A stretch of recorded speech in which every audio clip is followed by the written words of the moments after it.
할렐루야! 네.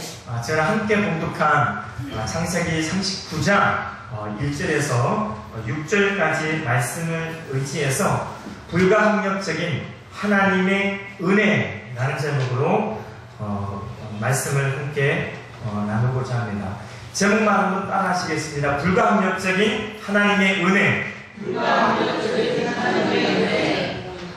우리 기억하실 거예요. 우리 지난 주일은 불가항력적인 하나님의 축복에 대해서 함께 말씀을 나눴습니다. 오늘은 불가항력적인 하나님의 은혜에 대해서 함께 말씀을 나누고자 합니다. 불가항력적이다. 불가항력은 지난주에 말씀드렸던 것처럼 저항할 수 없는, 거부할 수 없는, 피할 수 없는 것을 말합니다. 하나님의 축복, 하나님의 은혜, 하나님께서 그 사람을 축복하시고자 작정하시면, 하나님께 그 사람을 은혜 주시고 작정하시면 그 누구도 거부할 수가 없습니다. 우리가 열심히 일하고 수고하고 노력했을 때 받는 것은 그의 상응한 대가를 받는 것이, 이것은 당연한 것입니다. 그러나 은혜는 그 반대, 은혜는 아무런 공로 없이 거저 받는, 선물로 받는 그것을 가리켜서 은혜라고 합니다. 우리에게는 오늘이라는 새로운 하루가 펼쳐졌어요. 오늘이라는 새 날을 위해서 우리가 노력한 것이 없어요.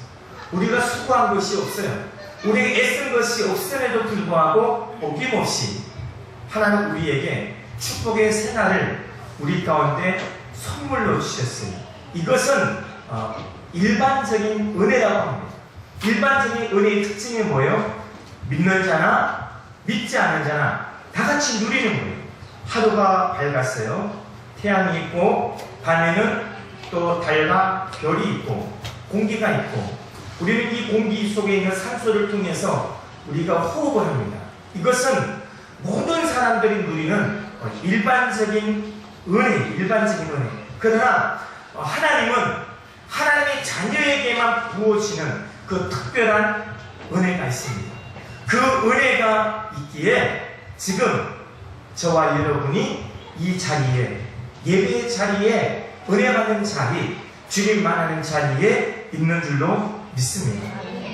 셀리의 법칙이 있어요. 셀리의 법칙이라는 말이 있는데, 지난 시간에는 우리가 무슨 법칙에 대해서 말씀을 나눴어요? 머피의 법칙. 머피의 법칙이 뭐예요? 하는 것마다 안 돼요. 내가 생각하는데 하는 것마다 일이 내 생각대로 안 되고 내 뜻대로 안 되고, 시간이 지나면 지날수록 그 자꾸 일이 꼬이는 거예요. 그럴 때 머피의 법칙이라고 말해요. 이것은 반대의 법칙이 셀리의 법칙이에요. 셀리의 법칙. 생각하는 것마다 잘 되는 거예요. 계획하는 것마다 잘 돼요. 머피의 법칙. 내가 무엇을 꼭 필요를 했어요. 예를 들어서 핸드폰이 필요했다는 거예요. 핸드폰이 필요했는데 핸드폰이 비싸잖아요. 고가예요. 그 큰 맘 먹고 비싼 거금을 들여서 핸드폰을 구입을 했어요. 근데 그 다음날 절반으로 파격 할인에 들어갑니다. 이것이 머피의 법칙. 근데 어떤 사람은 핸드폰이 하나 바꿔볼까? 그리고 그날 나의 생각 동시에 매장을 가서 딱 살려고 하는데 반짝 세일. 그 시간에 딱 내가 가는 그 시간에 핸드폰을 반값으로 세일하는 거. 좋은 일이 있는 거. 일기예보에 보니까 오늘은 이렇게 비가 올 확률이 한 80%예요. 그래서 우산을 꼭 챙겨가야 되겠다. 우산 사실 거치장도 번거롭잖아요, 생각하기에. 그래서 우산을 챙겨가는데 하루 종일 햇빛 쨍쨍해. 비가 안 와요. 일기예보 분명히 80%인데 이게 머피의 법칙이에요. 그런데 일기예보는 비가 안 온대. 이 직감적으로 보니까 이게 비가 올 것 같아요. 그래서 우산을 챙겨갔어. 여지없이 소낙비가 내리는 거예요. 이것이 세대의 법칙입니다. 그러나 중요한 것은 모피의 법칙도 모든 일이 내 생각대로 안 되고 항상 일이 꼬이고 나쁜 일만 닥치는 이런 모피의 법칙도 내가 생각지 않은 막 좋은 일이 있고 좋은 사람을 만나게 되고 항상 기쁨이 해피한 일이 있는 이 세대의 법칙도 다 누구의 법칙 안에 있다? 하나님의 법칙 안에 있다는 것입니다. 오늘 성경에 주인공이 있어요. 오늘 성경에 지난주 주인공은 이삭이었어요. 이삭은 불가항력적인 하나님 축복을 받은 주인공입니다. 모든 조건이 악조건이야.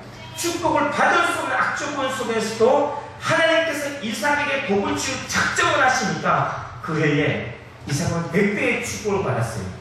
여호와께서 복을 주셔서 그는 창대하고 왕성하여 마침내 거구가 되었다라고 말씀을 하고 있어요. 오늘은 이삭의 손자 요셉이 주인공입니다. 요셉의 생애는 한편의 인생 역전의 드라마와 같아요. 요셉의 대배라는 단어가 있어요. 형통입니다. 요셉은 형통의 대명사예요. 요셉이 가는 곳만에 형통합니다. 그래서 성경에서 형통하면 요셉을 빼놓을 수가 없어요. 요셉의 어떠한 악조건 속에서도 그 가는 곳만에 형통했던 것은 불가항력적인 하나님의 은혜였다는 것입니다. 불가항력적인 하나님의 은혜, 거부할 수 없고 피할 수 없고 그러나 불가항력적인 하나님의 은혜, 그 요셉의 은혜 첫 번째, 요셉의 꿈에 있었습니다. 요셉은 꿈을 꿨어요. 하나님은 요셉에게 꿈을 주셨어요.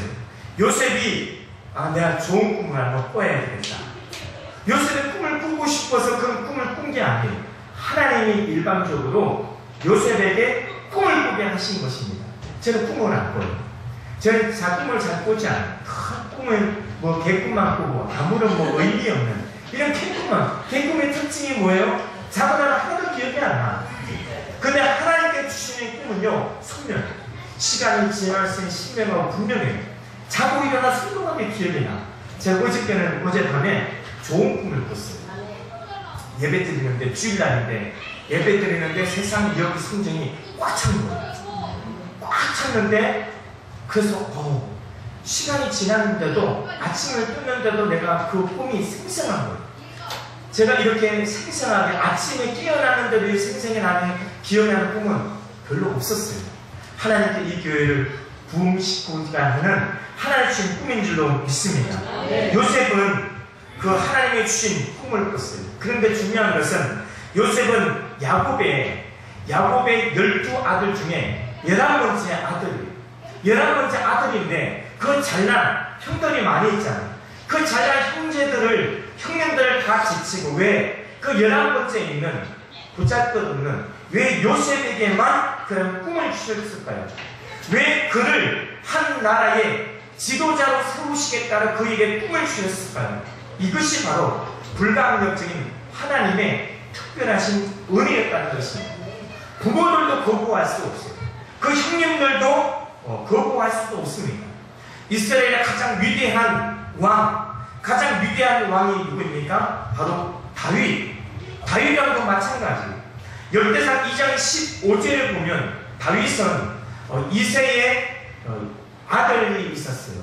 이새의 아들이 있었는데 그 7아들 중에 막내가 다윗이에요. 다윗은 키가 작아 소년이에요. 겉으로 보기에 외모로 봤을 때 형제들은 다 군대에 가서 전장에 가서 화려하게 싸움도 하고 승리도 하고 그런 명장들이었어요. 그러나 다윗이 이스라엘 왕이 될 것이라고는 아무도 생각을 못했어요. 심지어는 다윗은 형들이 다윗을 무시해요. 그 부모조차 이새조차도 다윗의 존재를 무시해버렸습니다. 사무엘이 이스라엘의 왕을 세우려고 이새의 집에 하나님께서 사무엘을 보냅니다.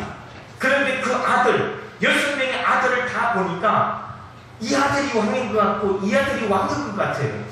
외모가 뛰어나고 용모가 준수하니까. 그러나 하나님께서 사무엘에게 주신 말씀이 있어요. 하나님은 외모를 취하지 않고 마음의 중심을 보신다. 그 외모에 화려하지 않았던 그 막내 7번째 아들, 그 다윗을 통해서 이스라엘의 가장 위대한 왕으로 하나님은 그렇게 세우신 것을 우리는 알 수가 있습니다. 형들의 미움을 사고 부모의 마음의 생각에 안중에도 없었던, 보잘것없고 형편이 없었던 그러한 사람을 하나님께서 들어서 사용하십니다. 그런데 그가 이스라엘의 가장 위대한 왕이 되었다는 것, 이것은 바로 하나님께서 축복하시는 일방적인 불가항력적인 하나님의 은혜라는 것입니다. 오늘 본문 2절에 보면 요셉의 형통의 비결을 이렇게 기록하고 있어요. 여호와께서 요셉과 함께 하심으로 그가 형통한 자가 되었다. 요셉의 형통의 비결은 철저하게 하나님과 함께 임마누엘, 하나님과 동행하는 일이 있었습니다. 그래서 성경은 형통한 자가 되어 라고 그렇게 기록하고 있습니다. 내가 만든 것이 아니에요. 요셉의 형통은 내가 힘쓰기 위해서 노력해서 된 것이 아니라 하나님에 의해서 형통하게 되어라고 기록하고 있습니다. 저와 여러분의 삶 가운데, 가정 가운데, 모두 일터 가운데 형통을 넘어서 만사형통의 삶을 살기를 원하십니까? 그럼 주님과 동행하시기를 바랍니다. 주님과 함께하고 주님과 동행할 때 저와 여러분 만사형통이 될 줄로 믿습니다. 요셉은 17살에 꿈을 꾸게 됩니다. 요셉은 꿈 많은 소년이었어요. 그러나 그는 하나님의 주신 그 꿈 때문에 죽을 고생을 해야만 했습니다. 요셉의 꿈은 위대했지만 그의 현실은 정반대였습니다. 13년간의 타향산, 13년, 11년간의 노예산, 또 2년의 감옥살이, 그는 그 위대한 꿈 못지않게 혹독한 훈련을 받았습니다. 하나님은 꿈을 가진 사람을 과연 보호하지 않고 그 꿈에 합당한 강한 훈련을 시킵니다. 요셉의 꿈은 최고의 꿈에도 불구하고 그는 노예가 되었고 보디발 아내의 유혹을 거절한 대가로 억울하게 그는 감옥 신세 죄수가 되었습니다. 그러나 요셉은 그 고난 중에도 꿈을 포기하지 않았습니다. 하나님은 꿈만 주시는 것이 아니라 꿈을 가진 사람에게 연단도 고난도 시련도 주신다는 것입니다. 미국에서 가장 존경받았던 대통령이 있어요. 바로 16대 대통령 아브라함 링컨이. 이 아브라함 링컨이 생일을 맞았을 때 미국의 일간지 신문에 재미난 만화가 하나 실렸습니다. 그 만화의 그림을 보니까 위에는 백악관이 그려져 있고 안에는 오두막집이 그려져 있습니다. 위에는 백악관과 오두막집 사이에는 사다리가 길게 놓여져 있었어요. 이 그림, 이 만화의 한 그림이 주는 메시지가 있습니다. 교훈이 있어요. 비록 나의 현실은, 비록 나의 눈앞의 현실, 비록 내 환경 처지, 내 삶은 오두막살이에요. 오두막살이 비천하게 초가집에 산다 할지라도 우리에게 꿈이 있다고 한다면 저 백악관의 주인이 될 수 있다는 것입니다. 이러한 꿈을 누가 꾸고 살았어요? 링컨이 꿨어요. 어렸을 때부터 나는 이 나라의 지도자가 되어야겠다. 나는 제 백악관에 많은 사람을 우러러보는, 나는 백악관의 주인이 되어야 이 꿈을 포기하지 않았어요. 그는 상임의원, 하원의원, 대통령의 저것이 낙선을 하고 그는 또 사업도 실패를 하고 부도를 하고 그 이런 말이 있죠. 못생겨서 죄송합니다. 이 못생겨서 죄송하다는 말은 이주일이 한 말이 아니에요. 이 말이 누가 한 말이냐면 링컨 대통령이 한 말이에요. 미국 인류 역사 중에 미국의 역대 대통령 가운데 가장 못생긴 대통령이 링컨이에요. 하더니 어떤 청년이 자기가 너무 못생겼어요. 추남이에요. 그래서 너무 못생겨서 사람 비호감이다 보니까 만나는 사람마다 자기를 꺼려해요. 자기를 피하고 도망가는 거예요. 그래서 고민에 빠진 이 청년이 안 되겠다. 내가 이런 얼굴로 사느니 비참하게 사느니 그냥 죽어야 되겠다. 그래서 이 가슴 속에 항상 칼을 지니고 다녔어요. 그래서 칼을 지니고 다니면서 내가 기분이 상한 일이 있으면 그저씨 내가 자해를 해서 내가 죽어야 되겠다. 그런데 식당에서 레스토랑 가서 밥을 먹고 있는데 그는 희망을 발견하게 됐습니다. 직접 상대 테이블에 있는데 보니까 상대 테이블에 자기보다 더 못생긴 남자가 앉아있는 거예요. 야, 나보다 더 못생긴 남자가 저기 있구나. 그래서 희망의 메시지를 발견하고 그 자신의 품속에 있는 그 칼을 가지고 그 사람에게 주면서 유유히 사라졌어요. 근데 그 사실을 아십니까? 그 진리를 그 자기보다 더 못생긴 그 칼을 받았던 사람이 그 사람이 링컨이에요. 그렇게 못생긴 대통령, 그렇게 외모적으로 형편없고 외모적으로 그렇게 보잘것없었던 사업에 실패하고 부도가 나서 그리고 오두막살이를 살아냈던 오두막살이 전전긍긍했던 그가 꿈이 있었기 때문에 그는 백악관의 주인공이 되었다는 것입니다. 그가 바로 그 유명한 책을 썼던 백악관을 기도실로 바꾼 아브라함 링컨이라는 것입니다. 우리 현실에 아무리 어렵고 아무리 암담하고 앞이 보이지 않는 칠흑과 어둠이라 할지라도 저와 여러분에게 하나의 주신 꿈이 있습니다. 우리가 그 꿈을 붙잡고 있는다고 한다면 요셉의 꿈은 바로 시련과 연단과 온갖 실패와 눈물을 통해서 성취되었습니다. 꿈을 이루기까지는 그만한 대가를 우리는 치러야 합니다. 이것이 바로 불가항력적인 하나님의 은혜라는 것입니다. 둘째, 불가항력적인 하나님의 은혜. 요셉에게 주신 그 은혜는 요셉이 종살이 할 때도 쉬지 않았습니다. 요셉의 꿈을 꿨잖아요. 그 요셉의 꿈은 평범한 꿈이 아니에요. 예사로운 꿈이 아니라 그가 어떤 꿈을 꿨습니까? 밭에 나갔어요. 밭에 나갔는데 11개의 곡식단이 자기에게 절을 하는 거예요. 그리고 또 한 번 꿨어요. 근데 해와 달과 11별이 자기에게 절을 하는 거예요. 이는 자기가 장차 나라의 임금, 지도자가 된다는 거예요. 이 이야기를 누구에게 얘기했어요? 형제에게 얘기했어요. 부모에게 얘기했어요. 가뜩이나 이 요셉이라는 이 청년은, 이 소년은 창세기 37장 3절에 보면 요셉은 야곱이 노년에 낳은 아들로서 아버지의 특별한 사랑을 받았고 일도 시키지 않았고 그는 언제나 좋은 옷만 입혔습니다. 아버지의 사랑을 독차지했습니다. 아버지의 사랑을 독차지한 그때에 이 요셉의 꿈을 꿔서 그 이야기를 하니까 가뜩이나 형들이 싫어하는데 가뜩이나 형들이 미워하는데 거기에서 그 꿈 이야기를 하니까 형들이 난리가 났어요. 그래서 이 형들이 요셉을 잡았어요. 아버지 몰래 이스마엘 사람 미디안의 장사꾼의 돈에 은 20개에 팔아서 넘깁니다. 넘겼는데 이 요셉이 이제 애국에 노예로 팔려갔어요. 그때 요셉의 나이가 17살. 17살에 타국 땅에 노예로 팔려갔으나 그는 그 노예에 팔려갔음에도 불구하고 자신의 주어진 일에 열심을 다했습니다. 요셉은 어떤 인물이었어요? 그는 충성된 사람이었습니다. 언제나 어디서나 충성했습니다. 요셉은 하나님 앞에서 사람 앞에서 충성했습니다. 늘 요셉은 하나님의 면전의식을 가지고 살았어요. 충성이라는 말은 두 가지 뜻이 있습니다. 하나는 자기에게 주어진 일에 최선을 다한다는 뜻, 또 하나는 신실해서 믿을 만한 사람이라는 뜻입니다. 요셉은 이 두 가지를 모두 갖추고 있었습니다. 저는 이 요셉이라는 인물을 참 좋아해요. 성경에 많은 믿음의 선진들이 있죠. 믿음의 선배들이 있는데 저는 이 요셉을 참 좋아해요. 특히 그 요셉의 일하는 스타일, 요셉의 일하는 스타일은 저의 멘토예요. 어떠한 일을 맡기든지 그는 최선을 다했어요.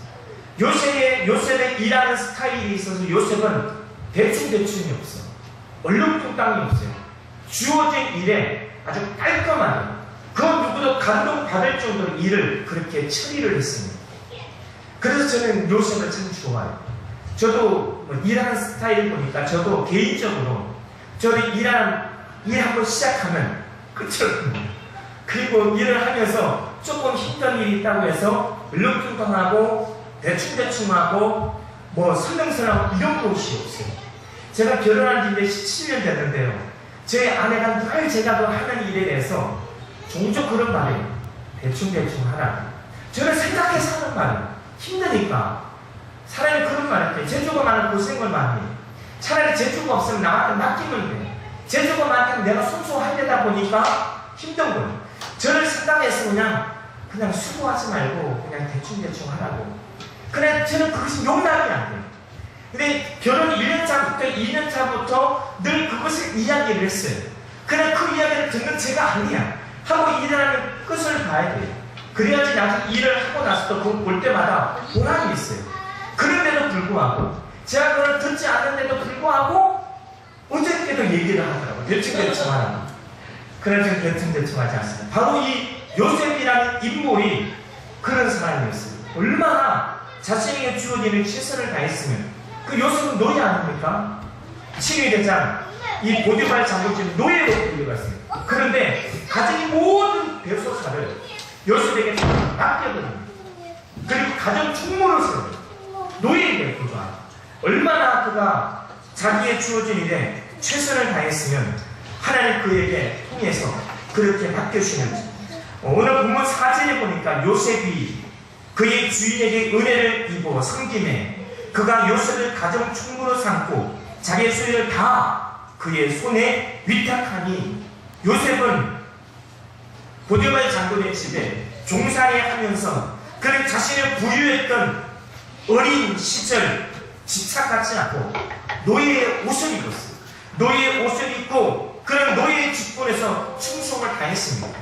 하나님께서 노예를 되게 하신 것은 그가 섬김의 훈련을 받기 위해서 아버지의 사랑에서 사랑을 받기만 했습니다. 대접은 받았습니다. 아버지의 사랑에서 받고 어린 시절 사랑만 받다 보니까 베푸는 것이 안 돼요. 섬기는 것이 안 되는 거예요. 하나님의 선하신 뜻이 있었다는 것이죠. 그곳에서 섬김을 배우려고 한 하나님의 계획이 있었습니다. 요셉은 보디발 장군의 집에서 종살이하면서 그 옛날 과거에 집착하지 않고 그는 자존심을 내세우지 않았습니다. 남을 이끄는 지도자가 되려면 나 자신을 조절하여야만이 남을 이끌 수가 있습니다. 남을 이끄는 지도자, 나 외에는 사실 다 남이에요. 나 외에. 나를 잘 다스려야 돼. 내 가정도 마찬가지, 내 남편도 마찬가지, 내 아내도 마찬가지, 내 자식들도 마찬가지. 그 자식들을 잘 이끌기 위해서 먼저 나를 발견해야 돼. 내가 먼저 훈련되어야 되고 내가 먼저 변화되어야만이 그 남을 이끌 수가 있습니다. 인생의 성공자가 되려면 남을 움직이기 전에 먼저 나 자신을 움직일 줄 알아야 합니다. 자신이 자신을 변화시켜 본 사람이 다른 사람을 변화시킬 수 있습니다. 꿈꾸는 사람이 가장 먼저 정복해야 할 대상은 남이 아닌 타인이 아닌 바로 자기 자신이라는 것입니다. 요셉이 왜 하필 왕의 그 친위대장 보디발 장군의 집에 노예로 팔려갔을까요? 애굽에 얼마나 돈 많은 갑포집에 얼마나 많이 있겠습니까? 다른 집도 많이 있어요. 근데 왜 하필 요셉을 그 친위대장 보디발 장군 집에 그 집에 노예로 팔려가게 했을까요? 이것은 바로 불가항력적인 하나님의 일부분이었다는 것입니다. 하나님의 계획이 그 집은 요셉을 꿈을 이루기 위한 한 발짝 다가가기 위한 통로였다는 것입니다. 그리고 그 집에서 11년 동안 있으면서 그는 백성들을 다스릴 수 있는 리더십을 거기서 배우게 된 것입니다. 셋째, 감옥살이입니다. 불가항력적인 하나님의 은혜, 하나님의 그 은혜는 때와 장소, 상황을 가리지 않습니다. 요셉은 감옥에 갇혔어요.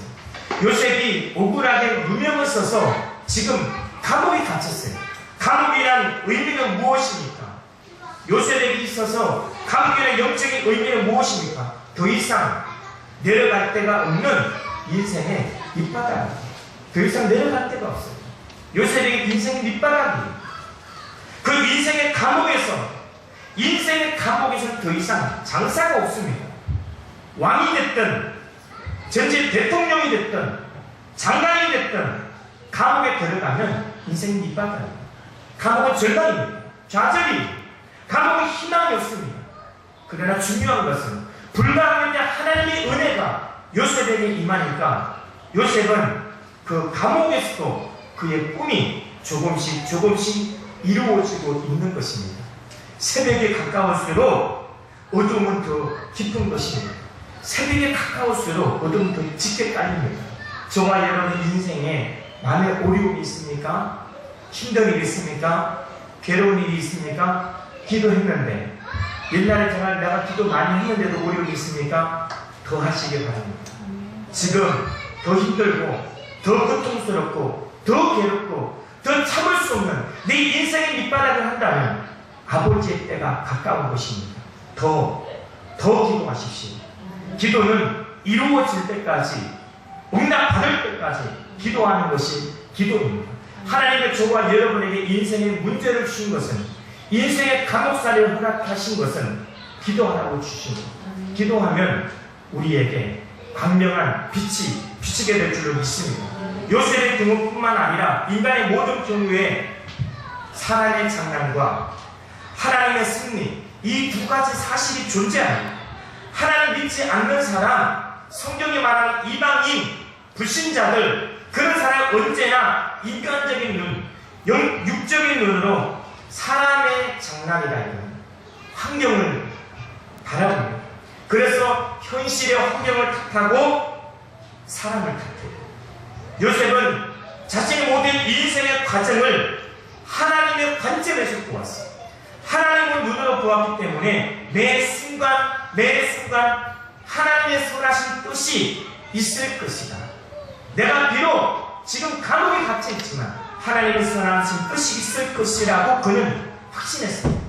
비록 내 삶의 현실이 인생의 밑바닥 감옥에서 있다 하지만 그는 인생의 밑바닥인 감옥에서조차 내일을 향한 희망과 꿈을 버리지 않았습니다. 창세기 39장 22절 23절의 말씀을 보면 창세기 39장 22절 23절에 간수장이 옥중 죄수를 다 요셉의 손에 맡김으로 그 재반 시물을 요셉이 처리하고 간수장은 그 손에 맡긴 것은 무엇이든지 살펴보지 아니하였으니 이는 여호와께서 요셉과 함께 하십니다. 여호와께 그의 봉사에 형통하게 하셨더라. 할렐루야. 요셉의 형통의 비결이 무엇입니까? 하나님이 함께 하십니다. 불가항력적인 하나님의 은혜, 불가항력적인 하나님의 인도하심, 불가항력적인 하나님의 동행, 함께 하시니 그가 그 형들의 미움을 사서 그 구덩이에 빠졌을 때도 하나님이 함께 하셨고 구덩이에 빠진 사람은 내버려두면 죽습니다. 그러나 그 형들을 통해서 다시 그 상인에게 팔아넘기고 보디발 장군 집에 노예 생활을 11년 동안 하면서 그곳에서 하나님이 함께 하시니까 그는 노예 신분이었지만 형통하게 되어서 그 보디발 장군이 가진 모든 일을 대수산을 맡기고 가정 총무를 세우고 심지어는 그가 감옥에 죄수의 신분이에요. 죄수인데도 불구하고 하나님이 그와 함께 하셨어요. 하나님이 그와 함께 하시니까 간수장이 모든 죄수의 모든 것을 그에게 다 전임을 합니다. 이것이 바로 하나님의 선하신 그에 향한 하나님의 선하신 계획이 있었다는 것입니다. 사람들은 인생의 감옥을 절망이라고 이야기해요. 인생의 감옥, 좌절, 낙심함, 잡고잡이. 그러나 요셉은 그 감옥에서도 형통했다라고 말했습니다. 비결이 무엇입니까? 하나님이 함께 하시니. 하나님이 함께 하시면 모든 상황, 모든 악조건을 합력해서 선을 이루게 하십니다. 누구를 통해서? 사람을 붙여주세요. 사람을 나는 생각하지 못했어요. 요셉도 생각하지 못했어. 그러나 감옥에서 하나님은 미리 얘기하셨어요. 요셉의 꿈을 이루기 위해서 하나님 그 감옥에서 절망상의 감옥에서 하나님은 두 사람을 만나게 하십니다. 술 맡은 간원장, 떡 맡은 관원장, 두 장관을 만나게 해요.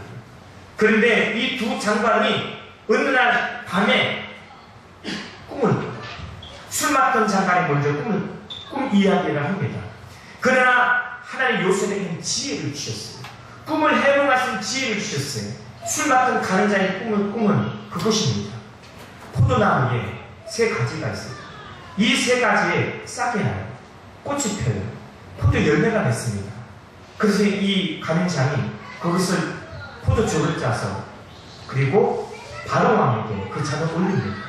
그것을 이야기하는 요셉이 세 가지는 3일을 의미합니다. 당신이 3일이 되면 다시 복직되어서 그는 다시 술 맡은 간원장을 복직되어서 바로왕을 섬길 것입니다. 이 이야기를 옆에서 들은 이 떡 맡은 간원장이 나도 꿈을 꿨습니다. 나도 꿈을 꿨는데 새 강주를 내가 머리에 이고 구운 떡을 머리에 이고 가는데 맨 위에 있는 그 강주리 위에 새들이 날아와서 그 고기를 먹어버렸다. 이것을 이야기하니까 요셉이 또 해몽을 합니다. 새 강주리는 3일을 의미합니다.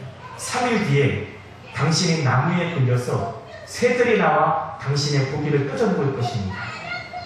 3일 뒤에가 무슨 날이에요? 바로의 생일잔치입니다. 3일 뒤에 바로의 생일잔치에 그 요셉의 해몽대로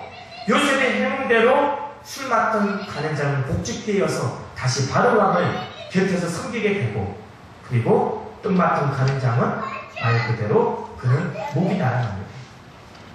이 요셉이 감옥에서 두 사람을 만나기 두 사람은 누구예요? 왕을 채찍거립니다. 왕을 채찍거려서 왕을 섬기는 이들을 하나님께서 만나게 하십니다. 하나님이 계획이었죠. 아무도 몰랐어요. 아무도 몰랐지만 하나님은 요셉을 통해서 꿈을 이루고자 요셉의 행동의 대명사로 만들고자 불가항력적인 하나님의 은혜와 축복을 허락하시고자 하는 이 모든 것을 이미 13년 전부터 계획을 꿈을 지었고 그 모든 과정 걸음을 하나님께서 계획하셨다는 것입니다. 그러나 중요한 것은 이 술 맡은 관원장이 복직될 때 요셉이 부탁을 했어요. 나를 기억해달라. 바로왕을 만나거든 내 처지를 내 입장을 좀 이야기를 해달라고. 그러나 창세기 40장 23절에 보면 그는 요셉을 기억하지 못했더라. 잊어버렸어요. 있어요. 창세기 41장 1절에 보면 만 2년이 지납니다. 만 2년이 지나면 왜요? 아직 하나님의 때가 안 됩니다. 아버지 때가 있어요. 전도서 말씀에 보면 천하의 봉사에 기한이 있고 그 모든 목적이 이룰 때가 있습니다. 우리의 문제 있죠. 어려움이 있죠. 그 해결하는 때가 있어요. 하나님 그 때를 아세요. 이 요셉은 당장 나가고 싶어요. 그러나 하나님은 그 술 맡은 간원장을 기억하지 못하게 해요. 감옥에서 처형될 수 있는 그런 상황 속에서 자기의 근심을 받았는데 왜 그가 기억을 못했을까요? 하나님 기억을 지워버렸어요. 2년 이후에 만 2년이 지나고 난 다음에 창세기 41장 1절에 만 2년이 지나고 난 다음에 바로왕이 꿈을 꾸게 됩니다. 근데 그 꿈을 누가 해몽해요? 요셉이. 그 꿈을 꾸게 되니까 그 꿈을 해몽할 사람이 누구든지 와라. 그때 술 맡은 간원장이 그것을 기억합니다. 2년 전에 감옥에서 내 꿈을 해몽한 자가 있는데 얼마나 하나님 그에게 지혜를 주시는지 그 해몽대로 제가 복직되어서 왕을 섬기고 있나요? 그가 바로 요셉입니다. 그리고 하나님의 때가 되음에 그가 불륜을 받아서 바로 왕의 꿈을 해몽하게 됩니다. 그리고 그 결과로 그는 바로 13년 전에 꾸었던 그 꿈이 이루어져요. 그리고 그는 그 대애굽의 총리가 되는 것입니다. 하나님은 요셉을 위해 감옥에서 그렇게 준비하셨고 또 지금까지 모든 가정 가운데 하나님의 불가항력적인 하나님의 축복과 인도하심과 은혜를 부으셨어요. 이 축복은 그 누구도 거부할 수가 없어요. 그 누구도 막을 수가 없었어요. 신의 대장 보디발 장군도 막을 수가 없었어요. 비록 그때는 내가 노예 생활할 때는 그 보디발 장군 집에서 내가 11년 동안 내가 노예 생활을 했지만 지금은 인생이 역전이 됐어요. 바꿨어요. 자기가 총리가 되고 나니까, 그 애굽의 대총리가 되고 나니까 그 친위대장이 지금은 자기 수호가 된 거예요. 우리가 믿는 하나님, 인생 역전의 하나님인 줄 믿습니다. 하나님 저와 여러분의 꿈을 주셨어요. 우리는 밥만 먹고 사는 그런 동물이 아니잖아요. 하나님 주신 꿈을 먹고 살아요. 잠언서 말씀에 꿈이 없는 사람 망한다고 말하고 있습니다. 하나님 저와 여러분의 꿈을 주셨어요. 내에 대한 꿈과 비전을 주셨어요. 우리는 그 목표, 그 꿈을 붙들고 나아가야 될 줄을 믿습니다. 가장 큰 꿈에도 불구하고 어려움이 있어요. 문제가 시련이 있습니다. 그러나 우리는 하나님의 약속의 말씀을 붙잡고 하나님의 꿈을 붙잡고 나간다면 우리의 인생은 역전될 줄을 믿습니다. 요셉을 향하신 불가항력적인 그 하나님의 은혜는 요셉이 깊은 웅덩이에 던져졌을 때도, 노예로 팔려갔을 때도, 억울하게 누명쓰였을 때도, 감옥에서 고통당할 때도, 술 먹던 가늠장이 기억하려고 배신했을 때도 쉬지 않을 하나님의 은혜가 그에게 부어주고 계셨다는 것입니다. 그 주님의 불가항력적인 그 하나님의 무한한 축복과 은혜가 저와 여러분 삶 속에 충만하게 되시기를 주 예수님을 간절히 축원합니다. 기도하겠습니다. 사랑과 은혜가